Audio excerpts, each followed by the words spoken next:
है, जो आज का टॉपिक है वो आपका है जी एंटीबायोटिक्स। ठीक है जी, एंटीबायोटिक्स। इस एंटीबायोटिक का मतलब क्या होता है? एंटीबायोटिक का मतलब यह है कि वो सब्सटेंस, ठीक है जी, वो सब्सटेंस जो विच किल, सब्सटेंस विच किल और इनहिबिट इनहिबिट ग्रोथ, ठीक है जी, या वो किल करता हो या वो इनहिबिट करता हो ग्रोथ किस चीज की, ऑफ बैक्टीरियाज। ठीक है जी, ये आपके पास क्या है, ये बैक्टीरिया की डेफिनेशन है, सॉरी एंटीबायोटिक की डेफिनेशन है। बैक्टीरियल सेल को जरा जानना है और हम बैक्टीरियल सेल को पढ़ के फिर मुख्तलिफ किस्म के एंटीबायोटिक्स पढ़ेंगे। ठीक है जी, ये आपके पास एक सेल है, बैक्टीरियल सेल। इस बैक्टीरियल सेल में आप एक लेयर देख रहे हैं, ये आपकी टू द मोस्ट इनसाइड वाली लेयर है। ठीक है जी, सबसे अंदर वाली लेयर, इसको आप क्या कहते हैं, सेल मेम्ब्रेन कहते हैं। और इसके बाहर एक दूसरी लेयर पड़ी होती है, इसको आप क्या कहते हैं, सेल वॉल कहते हैं। ठीक है जी, अब ये सेल वॉल और सेल मेम्ब्रेन ये हर एक बैक्टीरिया में होता है। ठीक है जी, तो वो वाले एंटीबायोटिक जो सेल वॉल की सिंथेसिस को इनहिबिट करते हैं उनको हम सेल वॉल सिंथेसिस इनहिबिटर्स बोलते हैं। ठीक है जी, व्हाई, बिकॉज ये सेल वॉल की इनहिबिशन करते हैं, फर्दर सिंथेसिस को रोकते हैं, ये सेल वॉल इनहिबिटर्स हो गए। The drugs which acts on cell membrane, and cell membrane में वहां जाकर क्या करती हैं, डिस्ट्रक्शन, सेल मेम्ब्रेन डिस्ट्रक्टर्स या डिसरप्टर्स। ठीक है जी, तो ये आपके पास सेकंड कैटेगरी ऑफ एंटीबायोटिक्स हो गए। ठीक है जी, दोनों सूरतों में आप देख रहे हैं कि आपके पास बैक्टीरिया इफेक्ट हो रहा है, बैक्टीरिया किल हो रहा है, आइदर बाय किलिंग और the inhibition of its cell wall synthesis या इसका मेम्ब्रेन सिंथेसिस। ठीक है जी, इसके अलावा जब आप सेल के अंदर देखते हैं, सेल के अंदर के माहौल को देखते हैं, तो यहाँ आपको क्या मिलता है, यहाँ आपको मिलता है जी डीएनए। ठीक है जी, क्या चीज मिलता है आपको, डीएनए मिलता है। ठीक है जी, ये आपके पास डीएनए है। तो अगर मैं डीएनए को फर्दर, डीएनए क्या करता है, DNA is responsible for the reproduction. तो मैं अगर डीएनए सिंथेसिस को इनहिबिट कर दूं तो वो भी क्या करेगा, वो बैक्टीरिया को मजीद ग्रोथ से रोक देगा। तो वो एंटीबायोटिक्स जो कि डीएनए की सिंथेसिस को इनहिबिट करते हैं उसको आप क्या कहते हैं, उसको आप न्यूक्लिक एसिड सिंथेसिस इनहिबिटर्स बोलते हैं। ठीक है जी, बिकॉज वो आपकी न्यूक्लिक एसिड सिंथेसिस की इनहिबिशन करवा रहे हैं। न्यूक्लिक एसिड से मुराद आपका डीएनए और आरएनए है। अब आपके पास मजीद भी इसमें कुछ चीजें हैं। फॉर फॉर एग्जाम्पल आपके पास एक एंटीबायोटिक है, वो ना सेल वॉल की इनहिबिशन करवा रहा है, ना सेल मेम्ब्रेन को तोड़ रहा है, ना वो डीएनए सिंथेसिस को इनहिबिट करवा रहा है। वो क्या पता यहाँ पर पड़े हुए प्रोटीन्स हैं। ठीक है जी, आपको पता है राइबोसोम होता है। ठीक है जी, और राइबोसोम के साथ यहाँ पर आपके पास मैसेंजर आरएनए लगकर प्रोटीन बनाता है। तो यहाँ पर आपके प्रोटीन नजर आते हैं आपको। अगर ये प्रोटीन इनहिबिट हो जाए, आपको पता है ना डीएनए क्या करता है, बैक्टीरिया ग्रोथ किस तरह करता है, बैक्टीरिया को ग्रोथ के लिए प्रोटीन चाहिए, एनर्जी चाहिए, प्रोटीन चाहिए। अब अगर वो प्रोटीन बनते हैं तो बैक्टीरिया ग्रो करता है। अगर हम प्रोटीन सिंथेसिस इनहिबिटर्स दे दें, प्रोटीन सिंथेसिस इनहिबिटर्स दे दें, तो इसका मतलब ये है कि मजीद बैक्टीरिया ग्रो नहीं कर सकेगा। तो आइदर इनमें से कोई भी रास्ता इख्तियार करके आप बैक्टीरिया की या तो किलिंग कर सकते हैं या उसकी फर्दर ग्रोथ को रोक सकते हैं। एक और तरीका भी है, यहाँ पर आपके पास मेटाबोलाइट्स होते हैं। ठीक है जी, यहाँ पर आपके पास मेटाबोलाइट्स होते हैं जो कि सेल अपनी नॉर्मल रूटीन में यूज करता है, जिसमें आपके पास फॉलिक एसिड सबसे टॉप पे आता है। तो फॉलिक एसिड की अगर मैं फर्दर क्या कर दूं, इनहिबिशन करवा दूं, फॉलिक एसिड एक मेटाबॉलिक मॉलिक्यूल है और उस मेटाबॉलिक पाथवे को अगर मैं रोक दूं, ठीक है जी, तो उसको मैं क्या कहूंगा, वो ड्रग जो कि मेटाबॉलिक पाथवे या फॉलिक एसिड की सिंथेसिस को इनहिबिट करवा रहे हैं, उनको हम क्या कहेंगे, मेटाबॉलिक pathway inhibitors। मतलब वो मेटाबॉलिक पाथवे को होने नहीं देते। तो that is why these drugs will be known as metabolic pathway inhibitors. ये मुख्तलिफ आपके पास क्या है, एंटीबायोटिक्स की टाइप्स हैं, मुख्तलिफ तरीके से आप किलिंग कर सकते हैं बैक्टीरिया की। ठीक है जी, मैं इसको नेम करता हूँ। नंबर फर्स्ट आपके पास सेल वॉल इनहिबिटर्स आ गए। ठीक है जी, सेल वॉल सिंथेसिस इनहिबिटर्स आ गए।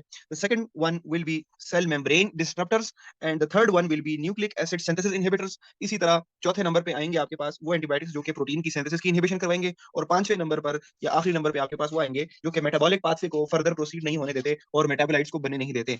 ये पांच किस्म के आपके पास एंटीबायोटिक्स आएंगे। ठीक है जी, इनमें से कोई भी रास्ता इख्तियार करके एक बैक्टीरिया आपके कोई भी रास्ता इख्तियार करके एक एंटीबायोटिक बैक्टीरिया को टारगेट बनाकर या तो उसको किल कर सकता है, और अगर किल नहीं करता तो कम से कम उसकी ग्रोथ को इनहिबिट कर देता है। ठीक है जी, तो ये आपके पास बैक्टीरिया और उनका मैकेनिज्म ऑफ वर्क हो गया, इनहिबिट ग्रोथ। ठीक है जी, यहां तक आपको समझ आया, आगे चलें। आगे चलें जी, बैक्टीरिया मुख्तलिफ किस्म के बैक्टीरिया होते हैं। ठीक है जी, इसमें मैंने आपको एक बैक्टीरिया का डायग्राम बना के सिर्फ एंटीबायोटिक्स की कैटेगरीज समझानी थी। मुख्तलिफ बैक्टीरिया से मुराद मेरा ये है कि एक आपके पास होता है जी ग्राम ग्राम नेगेटिव बैक्टीरिया। ठीक है जी, दूसरा आपके पास होता है जी ग्राम पॉजिटिव बैक्टीरिया। ये ग्राम नेगेटिव और ग्राम पॉजिटिव आपस में ज्यादा डिफरेंट नहीं होते, सिर्फ इनके स्ट्रक्चर्स में हल्का सा डिफरेंस होता है। वो डिफरेंस ये है कि ग्राम नेगेटिव का जो सेल वॉल होता है, it is cell wall is thin, इसका थिन होता है। ठीक है जी, जबकि ग्राम पॉजिटिव का जो सेल वॉल होता है, सेल वॉल इज थिकर। ठीक है जी, तो इसका सेल वॉल थोड़ा सा थिक इन साइज होता है। इसके अलावा इनमें डिफरेंस ये है कि आपका जो ग्राम नेगेटिव होता है, it has an additional layer. ठीक है जी, इनके साथ एक एडिशनल लेयर होती है, कॉल्ड, क्या नाम होता है उसका, लाइपो पोलीसैकेराइड, लिपोपोलीसैकेराइड। ठीक है जी, ये वो लेयर होती है जो कि ग्राम नेगेटिव में होती है, लेकिन आपके ग्राम पॉजिटिव के पास no additional layer, it does not have any additional layer other than cell wall और सेल मेम्ब्रेन। ये इनके पास, ये आपका डिफरेंस हो गया इन दोनों ग्राम नेगेटिव बैक्टीरिया में और ग्राम पॉजिटिव बैक्टीरिया में। अब जब मैं इनकी करूंगा तो डायग्राम बड़ी सिंपल सी बन सकती है। सिंपल सी कैसे बन सकती है कि हम कहते हैं जी कि ये आपके पास एक बैक्टीरिया है। ठीक है जी,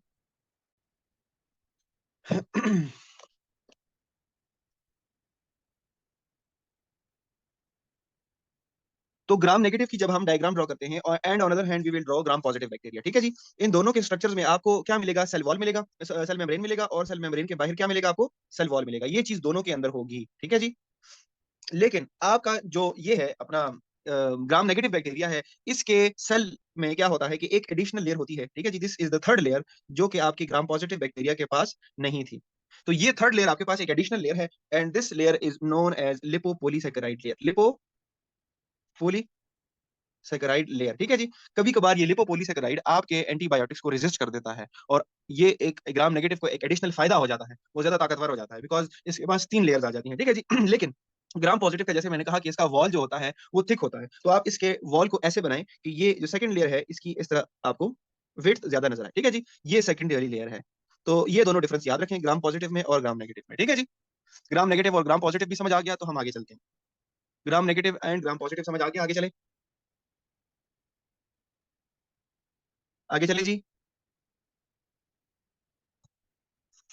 चलें जी।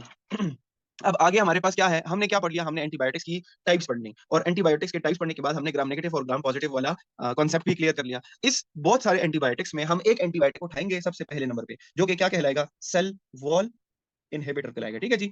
वो एंटीबायोटिक जो कि सेल वॉल की सिंथेसिस को इनहिबिट करेंगे, उनको आप सेल वॉल सिंथेसिस इनहिबिटर बोल सकते हैं, ठीक है जी। अब ये सेल वॉल की इनहिबिशन कैसे कराते हैं? सबसे पहले सेल वॉल को जरा डिटेल में जानेंगे, ठीक है जी। तो बैक्टीरियल सेल वॉल किस तरह होता है? बैक्टीरियल सेल वॉल का थोड़ा सा ये याद रखें कि इसमें आपके पास दो लेयर्स होती हैं, ठीक है जी। ये आपके पास मेड ऑफ मोनोमर्स, ये बहुत सारे मोनोमर से मिलकर बना है। It is made up of monomers of glycan proteins, glycan proteins, ठीक है जी। बहुत सारे ग्लाइकन मिलकर आपके पास क्या बनाते हैं? एक चेन बनाते हैं, और उस चेन को फिर आप सेल वॉल कहते हैं, ठीक है जी। और पॉलीसैकेराइड से बनी होती है, इस तरह आपको नजर आता है दूर से, ठीक है जी। This is the wall, cell wall, ठीक है जी। ये इस तरह गोल किस्म का आपको सेल के इर्द गिर्द नजर आता है। अब इसको जब हम जरा गौर से देखते हैं, तो ये मोनोमर्स आपके पास दो किस्म के होते हैं, ठीक है जी। एक आपके पास इसमें आता है एन एसिटाइल ग्लूकोजामाइड ग्लूकोसामाइड, और दूसरा आता है एन एसिटाइल न्यूरेमिक एसिड, ठीक है जी। जरा इसको हम डिटेल में गौर से देखते हैं, तो आपको ये नजर आएगा कि एक तरफ आपको क्या नजर आता है? ये, दूसरी तरफ ये, फिर ये, और फिर ये, ठीक है जी। ये आपके पास वो मोनोमर्स हैं जिनसे चेन बना हुआ है। अब इन मोनोमर्स के दरमियान क्या होता है? ये आपके पास लिंकेज बनी होती है, ठीक है जी। ये इसे आप पेप्टाइड लिंकेज बोलते हैं। इस पेप्टाइड लिंकेज को बनाता कौन है? इस पेप्टाइड लिंकेज को बनाता आपका एक तीसरा बंदा होता है, एंजाइम होता है, जिसको आप क्या कहते हैं? जिसको आप ट्रांस ट्रांस पेप्टाइडेज बोलते हैं, ट्रांसपेप्टाइडेज बोलते हैं, ठीक है जी। ये ट्रांसपेप्टाइडेज एंजाइम है जो कि इस मोनोमर और इस मोनोमर के दरमियान बॉन्डिंग करता है। अगर ये ट्रांसपेप्टाइडेज ना हो, तो आपका ये सिंथेसिस नहीं होगा। ये आपको जो ये वॉल नजर आ रही है, ये वॉल ऐसे नहीं बनेगी। दो मोनोमर्स आपस में अटैच नहीं होंगे, तो फिर वॉल क्या होगा उसमें? तो फिर क्या होगा? वॉल तो फिर पूरी तरह से नहीं बनेगा। आपको वॉल इस तरह नजर आएगा, फिर ये आपकी वॉल है, तो आपको इस तरह इसमें गैप्स नजर आते जाएंगे, ठीक है जी। तो ये हाल होगा अगर आपका सेल वॉल सिंथेसिस ठीक ना हुई। अगर सेल वॉल सिंथेसिस ठीक नहीं होती, तो आपके पास क्या होता है? बाहर से ऑस्मोटिक प्रेशर की वजह से बाहर से पानी अंदर आता है, और पानी पानी अंदर जमा होकर क्या हो जाता है? स्वेल कर जाता है, बैक्टीरियल सेल स्वेल कर जाता है। जब बैक्टीरियल सेल स्वेल कर जाता है, it applies pressure on the boundaries, और जब बाउंड्रीज पे प्रेशर लगता है, तो अल्टीमेटली रिजल्ट क्या होता है? सेल बस्ट, ठीक है जी। और सेल जैसे ही बस्ट हो जाता है, तो आपका बैक्टीरिया भी किल हो जाता है। अब ये ट्रांसपेप्टाइडेज को आप इनहिबिट कैसे करेंगे? इसको आप कैसे रोकेंगे? ट्रांसपेप्टाइडेज का एक्शन बंद करने के लिए फिर आपने क्या किए? आपने एंटीबायोटिक्स लाए। उन एंटीबायोटिक्स को आपने सेल वॉल इनहिबिटर्स कहा। तो सेल वॉल इनहिबिटर्स कैसे काम करते हैं? सेल वॉल इनहिबिटर्स की तारीफ आपको पता है कि सेल वॉल की सिंथेसिस को रोकेंगे। इसके में मजीद सिर्फ ये याद रखें कि ये आपके पास ट्रांसपेप्टाइडेज वाले एक्शन को रोकेंगे, क्रॉस लिंकेजेस नहीं होने देंगे बिटवीन द मोनोमर्स, ठीक है जी। अब ये जो आपके पास सेल वॉल इनहिबिटर्स है, इसका मैकेनिज्म, इसमें जितने भी एंटीबायोटिक्स आते हैं उन सब का मैकेनिज्म एक ही है, ठीक है जी। तो मैकेनिज्म में एक बार लिख लेता हूं, दोबारा दोबारा मैं नहीं बताऊंगा। जितने भी हम सेल वॉल इनहिबिटर्स पढ़ेंगे, सब में मैकेनिज्म सेम होता है। So we do not have to explain mechanism of action in every cell wall inhibitor antibiotic, ठीक है जी। अब वो मैकेनिज्म ऑफ एक्शन क्या है? वो ये है कि इट इनहिबिट्स द ट्रांसपेप्टाइडेज,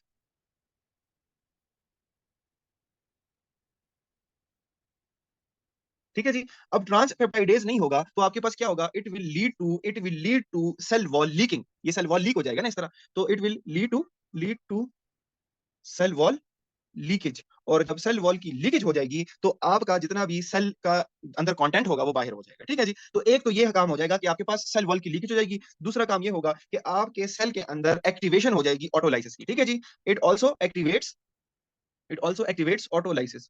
ऑटोलाइसिस का आपको मतलब पता है। Autolysis means when cell starts to digest itself, तो उसको आप ऑटोलाइसिस। अब अगर ये सेल वॉल इनहिबिटर्स ना आते तो ट्रांसपेप्टाइडेज इनहिबिट होता नहीं होता ना। ट्रांसपेप्टाइडेज इनहिबिट ना होता तो क्या सेल वॉल लीकेज होता? वो भी ना होता, और आपकी सेल की ऑटोलाइसिस भी ना होती, तो बैक्टीरिया मरता नहीं।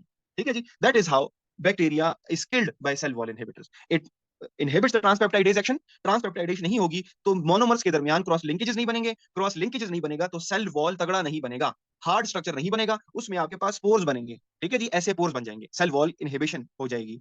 सेल वॉल की सिंथेसिस जब नहीं होगी तो आपका सेल पोरस हो जाएगा, उसके अंदर लीकेज हो जाएगी, कंटेंट्स अंदर बाहर चले जाएंगे, और आपके सेल की ऑटोलाइसिस भी हो जाएगी। ठीक है जी। अल्टीमेटली अल्टीमेटली आपके पास क्या होगा कि आपका जो बैक्टीरिया होगा, bacterial cell will die.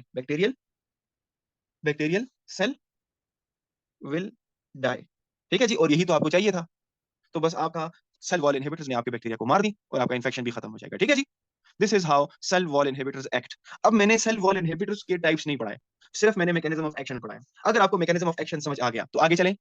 Mechanism of action of cell wall inhibitors ये है। Should we move ahead?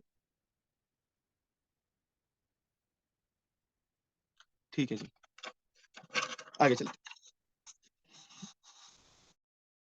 अच्छा, अब सेल वॉल इनहिबिटर्स का मैकेनिज्म ऑफ एक्शन आप सबने पढ़ लिया, लेकिन ये बताएं सेल वॉल इनहिबिटर्स कितनी किस्म के हैं? There are many many antibiotics which inhibit cell wall synthesis, जिसमें आपके पास दो मेन कैटेगरीज आती हैं। ठीक है जी। दो मेन एंटीबायोटिक्स आते हैं। एक आपके पास वो आता है जिसे आप बीटा लैक्टम एंटीबायोटिक बोलते हैं। Beta lactam antibiotics. ठीक है जी। ये बीटा लैक्टम एंटीबायोटिक्स को हम बीटा लैक्टम क्यों बोल रहे हैं? और जो दूसरी कैटेगरी आती है सेल वॉल इनहिबिटर्स में, वो आपके पास क्या होते हैं? वो भी एंटीबायोटिक होते हैं, लेकिन वो आपके पास नॉन बीटा लैक्टम होते हैं, उनमें बीटा लैक्टम नहीं होता। तो उनको आप क्या कहते हैं? नॉन बीटा लैक्टम एंटीबायोटिक्स बोलते हैं। ठीक है जी। अब ये नॉन बीटा लैक्टम एंटीबायोटिक और बीटा लैक्टम एंटीबायोटिक में क्या चक्कर है? इसमें सिर्फ समझने वाली बात बीटा लैक्टम है। ये बीटा लैक्टम क्या होता है? बीटा बीटा लैक्टम आपके पास रिंग होता है। ठीक है जी। इट इज अ रिंग जो कि मॉलिक्यूल के अंदर होता है, मॉलिक्यूलर रिंग है, और ये रिंग पाया जाता है उन एंटीबायोटिक्स में जिनको हम बीटा लैक्टम एंटीबायोटिक्स कहते हैं। ठीक है जी। अब ये रिंग किस तरह बनी हुई है और ये इतनी स्पेशल क्यों है? ये रिंग में आपके पास ये एक स्क्वायर किस्म का एक शेप बनता है। ठीक है जी। इधर यहाँ पर कार्बन होता है, यहाँ पर और यहाँ पर, चार में से तीन कॉर्नर्स पर कार्बन होता है और एक कॉर्नर पर नाइट्रोजन होता है। इस इस रिंग को आप बीटा लैक्टम रिंग बोलते हैं। अब आप कहेंगे कि बीटा लैक्टम एंटीबायोटिक्स में तो बहुत सारे आते हैं, पेनिसिलिन आता है, सेफेलोस्पोरिन आता है, आपके पास मोनोबैक्टम आता है, कार्बापेनम्स हैं। तो ये सब में एक ही जैसे रिंग कैसे हैं? फिर हम कैसे पहचानेंगे कि ये रिंग एक पेनिसिलिन का है और ये वाला रिंग कार्बापेनम्स का है? हम कैसे पहचानेंगे? तो इसकी जो पहचान होती है वो आपके पास किससे गवर्न होती है? यहाँ पर एक तीसरी लेयर, एक यहाँ पर एक तीसरा सब्स्टिट्यूट पड़ा होता है, उस सब्स्टिट्यूट को आप आर सब्स्टिट्यूट बोलते हैं। ठीक है जी। ये आर जो होता है, ये आपके पास वो चीज होती है which is responsible for the difference in antibiotics. मुख्तलिफ किस्म के बीटा लैक्टम क्यों डिफर करते हैं? Due to this R group. This R group is responsible for the difference in all beta lactams. ठीक है जी। ये बीटा लैक्टम रिंग की बात हो गई। अब बीटा लैक्टम रिंग पढ़ने के बाद कौन से एंटीबायोटिक्स हैं जो कि बीटा लैक्टम में आते हैं? इसमें आपके पास मेन कौन से आते हैं? सबसे पहले नंबर वन पे आता है आपके पास पेनिसिलिन।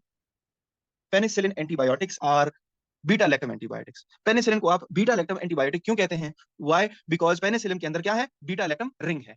ठीक है जी। So penicillin is the first beta lactam antibiotic. दूसरा आपके पास है जी आपके सेफेलोस्पोरिन्स, ये आपके पास सेकंड बीटा लैक्टम है। इनमें भी आपके पास बीटा लैक्टम रिंग होता है, लेकिन पेनिसिलिन और सेफेलोस्पोरिन किस चीज की वजह से डिफर करते हैं? Due to the difference in their R group. तीसरी आपके पास कौन सी चीज है? वो आपके पास है जी कार्बापेनम। कार्बा कार्बापेनम्स। ठीक है जी। ये भी बीटा लैक्टम है। और चौथी आपके पास है जी monobactam. Monobactam. All of these are all of these are beta lactam antibiotics. और ये आपस में क्यों डिफर करते हैं? इन सब में ये चेन है, इन सब में बीटा लैक्टम रिंग है, लेकिन ये आपस में डिफरेंस सिर्फ और सिर्फ आर ग्रुप की वजह से लाते हैं। ठीक है जी। यहां तक आपको समझ आया? बीटा लैक्टम एंटीबायोटिक्स कितनी किस्म के हैं समझ आया? और इनको हम बीटा लैक्टम एंटीबायोटिक्स क्यों बोलते हैं ये भी समझ आया? और एक बीटा लैक्टम दूसरे बीटा लैक्टम एंटीबायोटिक से कैसे डिफरेंस करता है, कैसे डिफर करता है, ये भी समझ आया? सब जवाब दें जी, सब जवाब दें। सबको समझ आया अभी तक मैंने क्या पढ़ाया?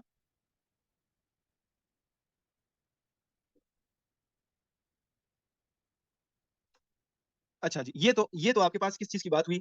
बीटा लैक्टम एंटीबायोटिक्स की बात हुई, ठीक है जी। अब आपके पास जब नॉन बीटा लैक्टम एंटीबायोटिक्स आते हैं, तो नॉन बीटा लैक्टम एंटीबायोटिक्स में हम 3-4 किस्म के एंटीबायोटिक्स पढ़ते हैं। इन ये ग्रुप नहीं है, ठीक है जी, बस ये एक बैक्टीरिया है, बस एक एंटीबायोटिक है। इसमें ग्रुप्स नहीं है, जिस तरह पेनिसिलिन एक बहुत बड़ा ग्रुप है, सेफेलोस्पोरिन एक बहुत बड़ा ग्रुप है, तो ये बजाते खुद ज्यादा बड़ा ग्रुप नहीं है, ठीक है जी। इनमें से हम एक एंटीबायोटिक उठाते हैं। For example non beta lactam antibiotics में आपके पास आता है जी वेनकोमाइसिन। वेनकोमाइसिन। इसके अलावा आपके पास आता है जी fosfomycin. Fosfomycin is also an non beta lactam antibiotic. और तीसरी आपके पास आती है जी साइक्लोसिनिन। और चौथी भी आती है वो बेसिट्रसिन है। These are all non beta lactam antibiotic, ठीक है जी। ये इन सब के पास सेल वॉल की इनहिबिशन की ताकत होती है, लेकिन इनके स्ट्रक्चर में आपको ये वाला रिंग नहीं मिलेगा। That is why they are non beta lactam antibiotics. इनमें आपके पास वेनकोमाइसिन, फॉस्फोमाइसिन, साइक्लोसिनिन और बेसिट्रसिन है जी, ठीक है जी। आगे चले, यहां तक आपको समझ आया सबको? यहां तक क्या पढ़ा सबने? सेल वॉल इनहिबिटर्स के टाइप्स पढ़े, यहां तक सबको समझ आया? आगे चलें। अब आगे चलते हैं। अब ना हम सबसे पहले, मैंने आपको बताया कि जितने भी बीटा लैक्टम एंटीबायोटिक्स हैं, सबका एक ही मैकेनिज्म ऑफ एक्शन, एक ही मैकेनिज्म ऑफ एक्शन है, ठीक है जी। बीटा लैक्टम एंटीबायोटिक्स, अगर आप पेनिसिलिन पढ़ रहे हैं, सेफेलोस्पोरिन पढ़ रहे हैं, कार्बापेनेस पढ़ रहे हैं या मोनोबैक्टम पढ़ रहे हैं, इन सब का mechanism of action is same. तो मैकेनिज्म ऑफ एक्शन को तो हम फिर दोबारा दोबारा नहीं पढ़ेंगे ना, एक ही बार पढ़ लेंगे और सारे बीटा लैक्टम वही उसी तरह एक्ट करेंगे। तो बीटा लैक्टम एंटीबायोटिक्स का मैकेनिज्म ऑफ एक्शन एक दफा जरा दोबारा सुन ले, एक आखिरी दफा दोबारा सुन ले, ठीक है जी। मैकेनिज्म ऑफ एक्शन जो है आपके पास, वो कैसे है? वो ये है कि बीटा लैक्टम बीटा लैक्टम जो होता है, beta lactam attaches to transpeptidase enzyme, transpeptidase enzyme, ठीक है जी। जब ट्रांसपेप्टाइडेज के साथ वो अटैच हो जाता है, तो फिर बीटा लैक्टम क्या करता है? ट्रांसपेप्टाइडेज के साथ मिलकर इनहिबिट कर देता है, इनहिबिट कर देता है the action, inhibit the action of ट्रांसपेप्टाइडेज। अब जब इनहिबिशन हो गई किस चीज की? ट्रांसपेप्टाइडेज की इनहिबिशन हो गई। when there is inhibition of transpeptidase enzyme, it will lead to what? It will lead to what? दो काम होंगे। एक काम ये होगा आपके पास कि आपका जो सेल वॉल सिंथेसिस है वो रुक जाएगी। It will inhibit further cell wall synthesis. एक ये काम हो जाएगा। जब मजीद आगे सेल वॉल नहीं बनेगा, तो सेल क्या हो जाएगा? It will become porous, it will become semi permeable. और जब परमिएबल हो जाएगा, तो चीजें अंदर आना स्टार्ट हो जाएंगी ऑस्मोटिक फ्लो की वजह से। दूसरा काम ये होगा, इनहिबिशन ऑफ ट्रांसपेप्टाइडेज एंजाइम की वजह से दूसरा काम ये होगा कि एक्टिवेशन हो जाएगी किस चीज की? Activation of autolysis, auto autolysis, ठीक है जी। इसकी वजह से आपको इफेक्ट क्या आएगा कि आपका जब सेल वॉल की इनहिबिशन हो जाएगी, सिंथेसिस की इनहिबिशन हो जाएगी, तो आपका वॉल आपको इस तरह नजर आएगा।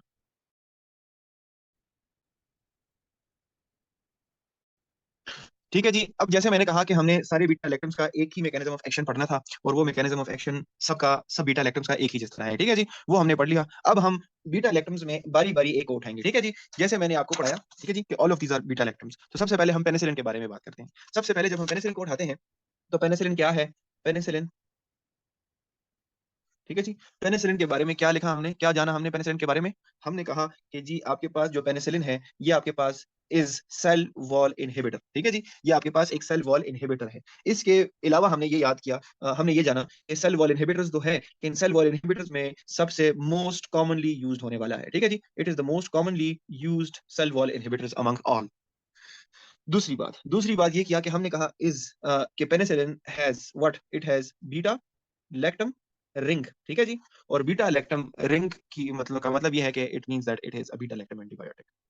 फिर हमने क्या कहा कि ये बैक्टीरिया को किल करता है या बैक्टीरिया को की ग्रोथ को इनहिबिट करता है। It actually kills the bacteria, ठीक है जी। किल कैसे करता है? किल का मैकेनिज्म बड़ा आसान है, मैंने आपको समझाया कि आपके पास क्या है, आपके पास बैक्टीरियल सेल वॉल पेनिट्रेट हो जाता है, सेल वॉल पोरस हो जाता है। और जब पोरस का मतलब ये है कि बाहर से चीजें अंदर आएंगी, इट मींस के सेल की अपनी जो इंटेग्रिटी है, जो इसकी एक मेंटेनेंस है, वॉल मेंटेनेंस है, वो खराब हो गई। और इसका मतलब ये है कि cell cell will burst out, ठीक है जी। तो सेल होने का मतलब ये है कि इसकी फर्दर इनहिबिशन नहीं हुई, ये टूट गया, इट इज किल्ड। सो वो एंटीबायोटिक्स जो कि किलिंग करते हैं, उनको हम क्या कहते हैं? उनको हम कहते हैं कि these antibiotics are bactericidal in nature, ठीक है जी, या बैक्टीरियोसिडल इन नेचर। तो पेनिसिलिन भी आपके पास बैक्टीरियोसिडल इन नेचर है, ठीक है जी।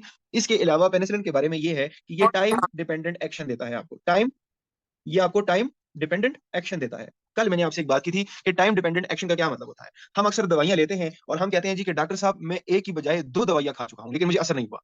कभी-कभार आपको दवाई का असर देखने के लिए वेट करना पड़ता है। इट मीन्स कि वो दवाई आपको टाइम डिपेंडेंट किलिंग करके दे रही है, टाइम डिपेंडेंट एक्शन करके दे रही है। उस दवाई को असरअंदाज होने के लिए एक मखसूस टाइम दिया जाता है। 2 दिन के लिए खाएँ, 3 दिन के लिए खाएँ, 5 दिन के लिए खाएँ, कि 5 दिन में वो अपना असर दिखाएगा। ठीक है जी? और दूसरा आपके पास ये होता है कि आपको डोज़ डिपेंडेंट एक्शन भी होता है। डोज़ डिपेंडेंट का मतलब ये है कि एक बैक्टीरिया है, वो 250 एमजी से किल नहीं हो रहा।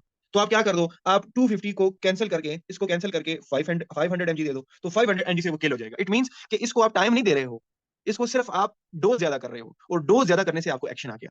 तो इट मीन्स कि ये डोज़ डिपेंडेंट एक्शन होगा। अब पेनिसिलिन आपको डोज़ डिपेंडेंट एक्शन नहीं देता।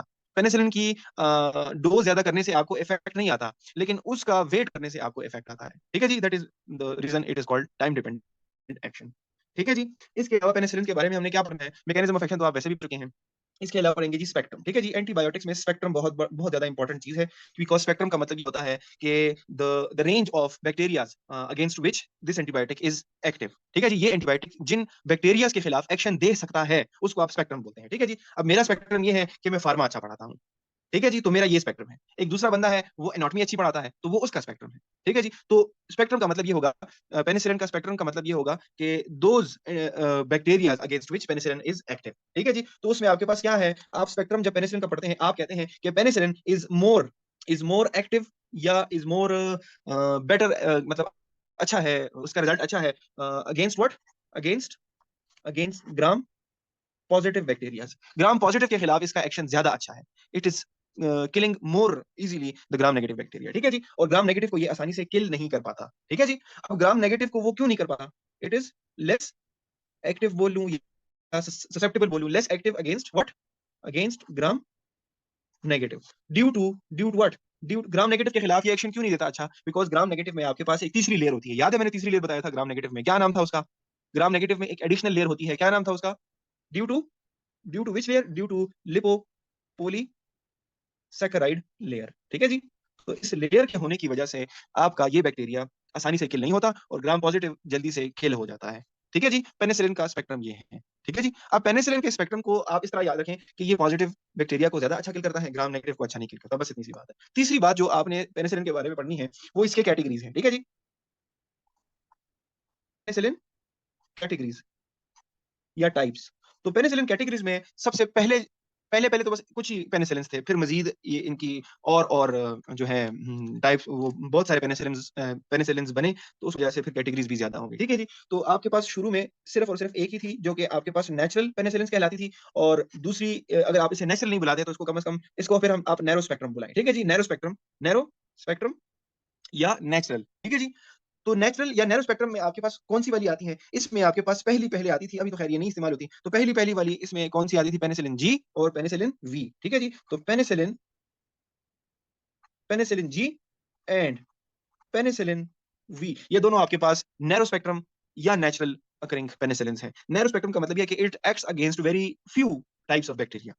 और इसके बाद आपके पास इसमें मजीद थोड़ी बहुत चेंजेस करके इसको क्या किया? इसको नेचुरल से सेमी सिंथेटिक कर दिया गया। सेमी सिंथेटिक कर लिया गया। इसका मतलब है कि इसमें थोड़ी-सी एडिशनल एक्टिविटीज़ ले लाई गई। ठीक है? कल मैंने आपको वो एडिशनल एबिलिटी का कहा भी था, याद है? बीटा लैक्टमेज इन्हिबिशन वाली खूबी इसमें अभी शामिल की गई। ठीक है जी? तो इसको आप सेमी सिंथेटिक भी बोल सकते हैं, या अगर नैरो की उस एस्पेक्ट से बात करते हैं तो वो दूसरी तरफ नैरो स्पेक्ट्रम था, तो इधर इसको हम क्या बोलेंगे? फिर आप ब्रॉड स्पेक्ट्रम पेनिसिलिन्स बोलेंगे। ठीक है जी? तो ये सेमी सिंथेटिक का मतलब क्या था कि इसमें शामिल किया गया एक दूसरे कंपाउंड को। वो दूसरा कंपाउंड हमने कल भी डिस्कस किया था, जिसे आप बीटा लैक्टमेज इन्हिबिटर बोल रहे थे। सेमी सिंथेटिक या ब्रॉड स्पेक्ट्रम पेनिसिलिन्स में आपके पास कौन-सी आती हैं? आपके पास आती है जी एम्पिसिलिन। एम्पिसिलिन, ठीक है जी? और इसमें आपके पास आती है जी दूसरी कौन-सी? एमॉक्सिसिलिन। ठीक है?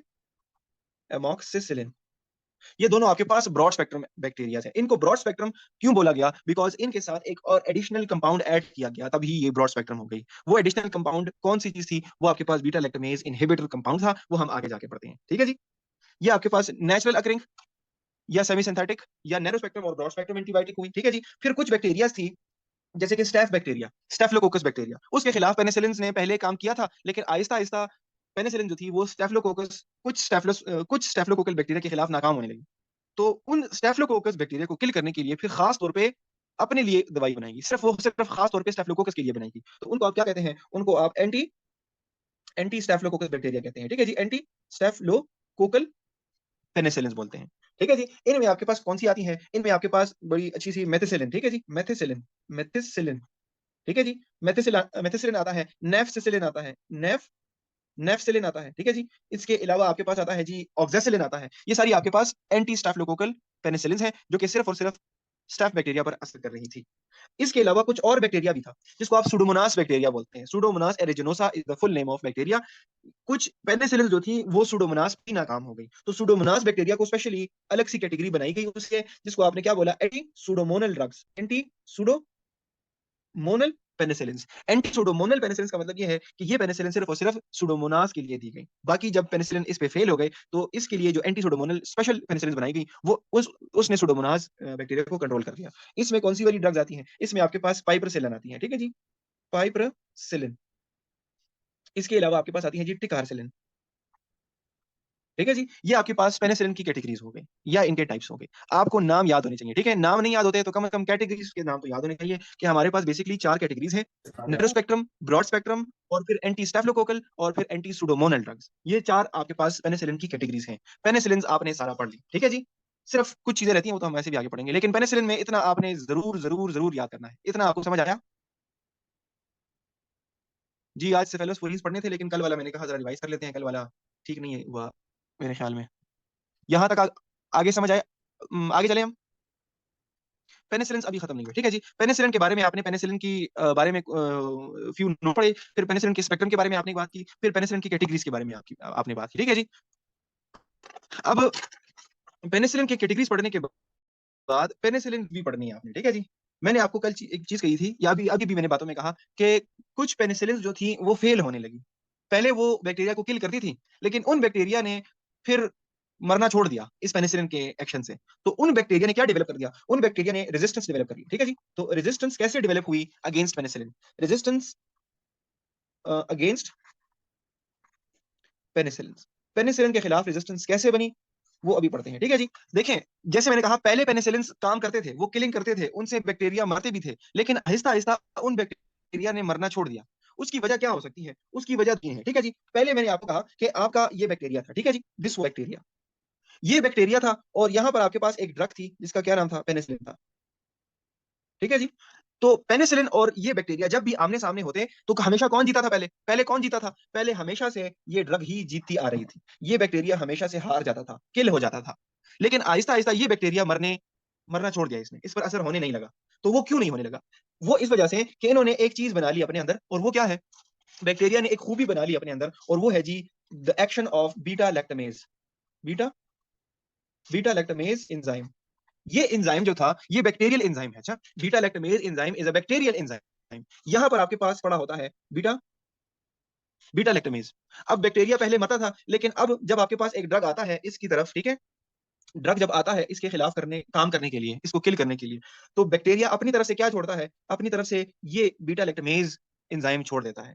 अब ये बीटा लैक्टमेज एंजाइम क्या करता है? ये इस ड्रग, ठीक है जी, दिस इज द ड्रग, और ये आपके पास वो कंपाउंड है बीटा लैक्टमेज। इन दोनों के ये दोनों आमने सामने आ जाते हैं। इसके मुकाबले इस चीज की वजह से फिर आपके पास क्या हो जाता है? आपका ये ड्रग जो होता है ये टूट जाता है, ये ड्रग मर जाता है। और जब ड्रग मर गई तो कौन जीत गया? बैक्टीरिया जीत गया, और बैक्टीरिया जिंदा रह गया, ठीक है जी। तो beta lactamase is an enzyme, it is a bacterial enzyme. Bacteria produce these beta lactamase enzymes to resist the action of penicillins। इसकी वजह से पेनिसिलिन क्या हो गए? नाकाम हो गए कुछ कुछ बैक्टीरिया को किल करने में। सारे बैक्टीरिया ने ये एंजाइम नहीं बनाया, लेकिन कुछ बैक्टीरिया ने बनाया ये एंजाइम अपने अंदर। उन बैक्टीरिया को हम क्या कहते हैं? उन बैक्टीरिया को हम पेनिसिलिन रेजिस्टेंट बैक्टीरिया बोलते हैं, ठीक है जी। उनको क्या बोलते हैं? पेनिसिलिन रेजिस्टेंट बैक्टीरिया बोलते हैं। तो एक बीटा लैक्टमेज एंजाइम की आपके पास वो आ गया, एक एबिलिटी आ गई बैक्टीरिया में। दूसरा ये है कि जो ड्रग की परमिएबिलिटी थी सेल के अंदर, ठीक है जी। दूसरी क्या चीज थी? Inhibition, inhibition of drug permeability. मतलब ये कि ड्रग परमिएट करता था, अंदर नहीं जाता था। इस ड्रग को काम करने के लिए इस बैक्टीरिया के अंदर जाना है कि नहीं जाना? जाना है ना। इस कम से कम इस सेल वॉल तक तो पहुंचना है ना इस ड्रग ने।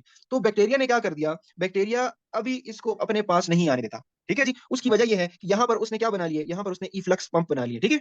अब बैक्टीरिया के पास आप ड्रग भेजते हैं, आप ड्रग दूर से देकर बैक्टीरिया के पास उस ड्रग को लेके आते हैं, लेकिन बैक्टीरिया इस इफ्लक्स पंप की वजह से, इफ्लक्स पंप की वजह से उस ड्रग को क्या कर देता है? उसको पीछे फेंक देता है, उस ड्रग को पीछे फेंक देता है। इस इफ्लक्स पंप का ये इफ्लक्स पंप पहले बैक्टीरिया में नहीं हुआ करता था, लेकिन कुछ बैक्टीरिया ने अपने पास ये इफ्लक्स पंप बना लिए और अपने सेल वॉल के ऊपर रखती है। जब उनके पास आकर एक्शन करना चाहती है, ये इफ्लक्स पंप उस ड्रग को रेजिस्ट करके पीछे धकेल देता है और ये अभी आपके पास ये ड्रग यहाँ पर पहुंच गई। ठीक है जी। तो क्या मतलब है, ड्रग वहां पर पहुंच नहीं रही, और जब वहां पर ड्रग पहुंच नहीं रही तो बीटा लैक्टमेज सॉरी अपना बीटा लैक्टम अपना काम कैसे दिखाएगा, बीटा लैक्टम अपना काम नहीं दिखाएगा और आपका बैक्टीरिया मरेगा नहीं। बैक्टीरिया नहीं मरेगा तो उस बैक्टीरिया को हम क्या कहेंगे, रेजिस्टेंट बैक्टीरिया बोलेंगे अगेंस्ट पेनिसिलिन। ठीक है जी। फिर तीसरा आपके पास ये है, तीसरा मैकेनिज्म ऑफ रेजिस्टेंस ये है कि आपके पास अल्टरेशन हो जाती है, अल्टरेशन हो जाती है of protein binding sorry penicillin binding proteins. अब ये पेनिसिलिन बाइंडिंग प्रोटीन्स को मैंने आपको शुरू में कहा कि ट्रांसपेप्टाइडेज जो एंजाइम होता है वो आपके पास क्या करता है, पेप्टाइड बॉन्ड बनाता है। ठीक है जी। और उसी जगह पर आपके पास ये पेनिसिलिन बाइंडिंग प्रोटीन पड़े होते हैं, मतलब आप ट्रांसपेप्टाइडेज को भी पेनिसिलिन बाइंडिंग प्रोटीन कह सकते हैं। आपका बीटा लैक्टम रिंग जो होता है, ठीक है जी, वो बैक्टीरिया के पास आता है तब काम करता है ना। For example this is that bacteria. ठीक है जी, ये वो बैक्टीरिया है और ये उसका सेल वॉल है। तो दूसरी तरफ आपने क्या दिया, दूसरी तरफ आपने एंटीबायोटिक दिया ना। एंटीबायोटिक के अंदर क्या है, उसके अंदर ये रिंग है, क्या है बोलते हैं इस रिंग को, इस रिंग को क्या बोलते हैं, बीटा लैक्टम रिंग बोलते हैं। तो अगर इस बीटा लैक्टम एंटीबायोटिक ने इस बैक्टीरिया पर असर करना है तो इसने क्या करना है, इसने इधर आना है ना, किसके साथ अटैच होना है, ट्रांसपेप्टाइडेज या पेनिसिलिन बाइंडिंग प्रोटीन के साथ अटैच होना है। तो ये बीटा लैक्टम रिंग अगर यहां पर अटैच होगा तभी तो ये बैक्टीरिया मरेगा ना। लेकिन होता क्या है कि ये पेनिसिलिन बाइंडिंग प्रोटीन जो था इसका साइड अल्टर हो गया है, इसमें अल्टरेशन आ गई है। अब पेनिसिलिन बाइंडिंग प्रोटीन जो है ना वो ऐसी शेप की बजाय कैसे बन गया, ऐसे बन गया, पेनिसिलिन बाइंडिंग प्रोटीन। ठीक है जी। तो अब ये आपका बीटा लैक्टम आता है लेकिन इसको रिकॉग्नाइज नहीं करता, ये बीटा लैक्टम रिंग ये अपना पेनिसिलिन बाइंडिंग प्रोटीन को रिकॉग्नाइज नहीं करता। जब ये रिकॉग्नाइज नहीं करता तो बीटा रिंग यहां पर अटैच नहीं होता और यहां से पीछे चला जाता है। ठीक है जी। तो बीटा लैक्टम आपने भेजा बैक्टीरिया को किल करने के लिए, लेकिन बैक्टीरिया ने अपने पेनिसिलिन बाइंडिंग प्रोटीन्स में अल्टरेशन ले आई, चेंज ले आया। तो बीटा लैक्टम रिंग आपके पास पहले ऐसे अटैच हो जाता था इस पेनिसिलिन बाइंडिंग प्रोटीन के साथ, लेकिन अभी पेनिसिलिन बाइंडिंग प्रोटीन का स्ट्रक्चर चेंज हो गया है। तो ये बैक्टीरिया ये एंटीबायोटिक बीटा लैक्टम रिंग इसके साथ अटैच नहीं हो सकता, तो वहां से क्या हो जाएगा, आपके पास वो पीछे चला जाएगा, दोबारा हो जाएगा और आपके पास क्या हो जाएगा, इधर आपके पास नो इफेक्ट, नो इफेक्ट। जब इफेक्ट ही नहीं होगा तो बस मतलब बैक्टीरिया जीत गया और बैक्टीरिया रेजिस्ट हो गया। ये तीन मैकेनिज्म्स हैं जिनके थ्रू, जिनको इस्तेमाल करके एक बैक्टीरिया खुद को मरने से बचाता है। इसको आप रेजिस्टेंस या रेजिस्टेंट एबिलिटी बोलते हैं। ये एबिलिटी या तो एक बैक्टीरिया के पास बीटा लैक्टमेज एंजाइम की वजह से होगी, वो एंजाइम इसको फाइट करने में हेल्प करेगा और इसको इनहिबिट रखेगा, या तो ये ability inhibition of drug permeability की वजह से होगी कि ड्रग पहले परमिएट हो रहा था, यहाँ पर लग रहा था, अब इसको लगने से कोई नहीं इस ड्रग को यहाँ पर अटैचमेंट मतलब यहाँ पर अटैचमेंट नहीं हो रही, इसकी अटैच नहीं होने देता कोई, और इसका क्या हो जाता है, परमिएबिलिटी नहीं होती, इसकी परमिएबिलिटी इनहिबिट हो गई या इसकी वजह से रेजिस्टेंस हो गया है, बैक्टीरिया जीत गया। या alteration of penicillin binding protein हो जाता है। पेनिसिलिन बाइंडिंग प्रोटीन में जब अल्ट्रेशन आती है तो आपका बीटा लैक्टम इस चीज को रिकॉग्नाइज नहीं करता, पहचानता नहीं है कि मैंने यहाँ पर अटैच होना है, और वो कहता है कि मेरे अटैचमेंट की कोई जगह नहीं है, तो वो वापस चला जाता है। ठीक है जी।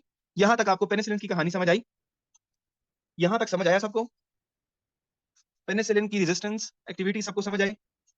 अभी जी हम पढ़ते हैं पेनिसिलिन के फार्माकोकाइनेटिक्स में और फिर हमारा पेनिसिलिन खत्म हो जाएगा इंशाल्लाह। ठीक है जी।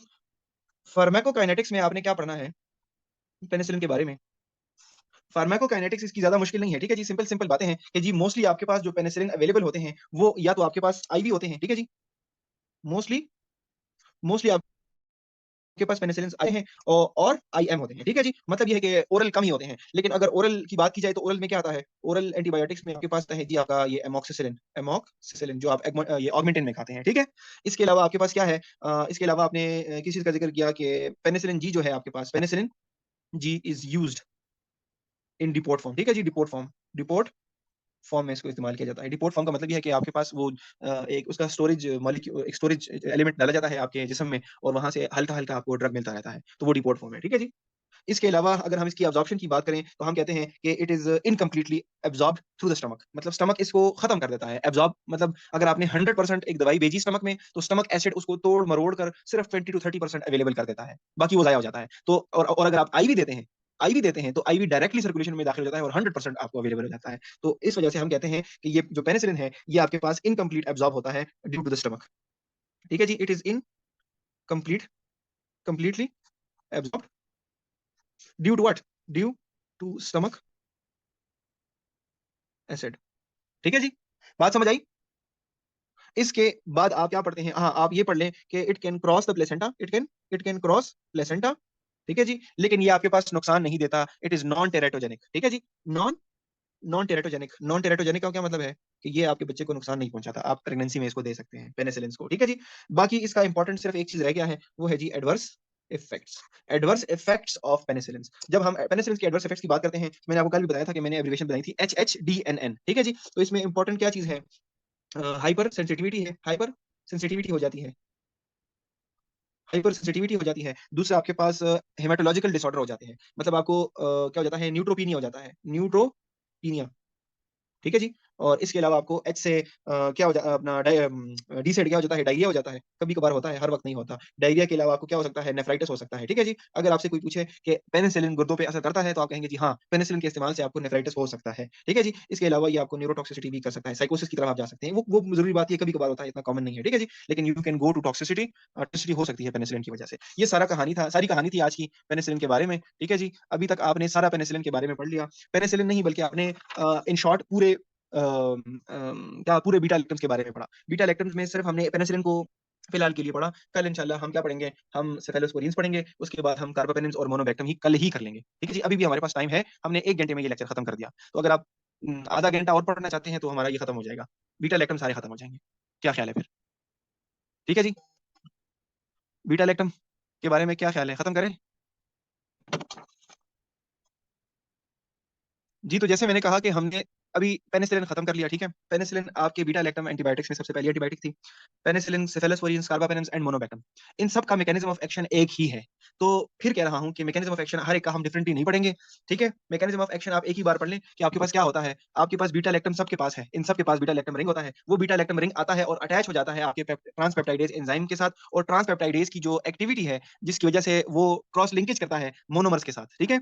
ग्लाइकन मोनोमर्स को अटैच करने का जो काम है ट्रांसपेप्टाइडेज का, वो इनहिबिट हो जाता है। तो inhibition of the action of transpeptidase enzyme leads to what, leads to inhibition of further cell wall further cell wall की सिंथेसिस नहीं हो रही पाती। जो दीवार बन रही है मोनोमर्स के जरिए, वो दीवार अब बन नहीं सकती, बिकॉज आपका ट्रांसपेप्टाइडेज इनहिबिट हो गया है। It leads to cell wall synthesis inhibition, और इनहिबिशन के साथ साथ ऑटोलाइसिस का मामला भी स्टार्ट हो जाता है।